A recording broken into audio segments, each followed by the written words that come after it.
ఇదంతా వైసీపీ వాళ్ళ కుట్రండి. ఏదో ఒకటి సృష్టించాలి, ఏదో ఒకటి ఇదిగో ఇలాంటి మాటలు మాట్లాడి ప్రజల్ని మనశ్శాంతి లేకుండా అరాచకాలు చేయాలి అనే ఉద్దేశంతో ఉన్నాళ్ళు కాబట్టి ఏదో ఒకటి అంటారు. అందుకే ఇలాంటి వాళ్ళు అసలు రాష్ట్ర ద్రోహులండి. రాష్ట్రాన్ని అభివృద్ధి పదంలో నడిపించాలని సంక్షేమ కార్యక్రమాలు చేస్తూ అందరికీ ఉద్యోగ ఉపాధి అవకాశాలు కల్పించాలని నారా చంద్రబాబు నాయుడు గారు కానీ నారా లోకేష్ గారు కానీ వాళ్ళు ఎంతో కష్టపడుతున్నారు. ఇంత కష్టపడి పేద ప్రజల్ని పైకి తీసుకురావాలి, జీరో పావర్టీ ఉండాలి, P4 విధానాన్ని తీసుకొచ్చి ఇంత మంచి ఆలోచనలు ఎవరికైతే వస్తాయండి?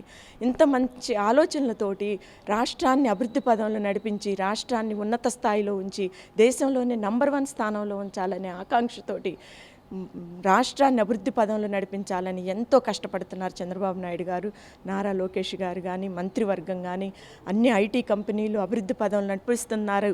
వాళ్ళు ఎన్నో ఐటీ కంపెనీలు వస్తున్నాయి, విద్యా వ్యవస్థల్లో మార్పు తీసుకొస్తున్నారు. అందరూ బాగుపడాలనే ఉద్దేశంతో అందరూ బాగుండాలని పేదరికాన్ని నిర్మూలించాలనే కంకణం కట్టుకొని ఉన్నారు మన చంద్రబాబు నాయుడు గారు. P4 విధానాన్ని తీసుకొచ్చి ఏదో రకంగా అందరినీ బాగు చేయాలనే ఉద్దేశంతో ఉన్నారు. ఇలాంటి పరిస్థితుల్లో మీరు ఇలాంటి మాటలు మాట్లాడటం అనేది చాలా అసలు అది మీ విఘ్నతకే వదిలేయాలి. అసలు మీరు ఇంతకంటే గొప్పగా మాట్లాడతారని కూడా ఎవరు అనుకోరు.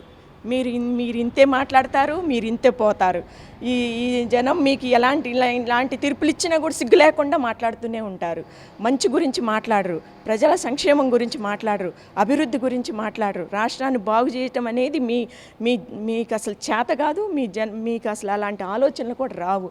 ఇలాంటి వాళ్ళు ఇలాగే మాట్లాడతారు. ఇలాంటి వాళ్ళ మాటలు విని మనం అది పట్టించుకోవాల్సిన అవసరం కూడా లేదు. జనాలే వీళ్ళకి బుద్ధి చెప్తారు. ఇప్పటికే చెప్పారు, ఇంకా అసలు వీళ్ళు అనేది లేకుండా ఉండాలని జనాలు కూడా కోరుకుంటున్నారు.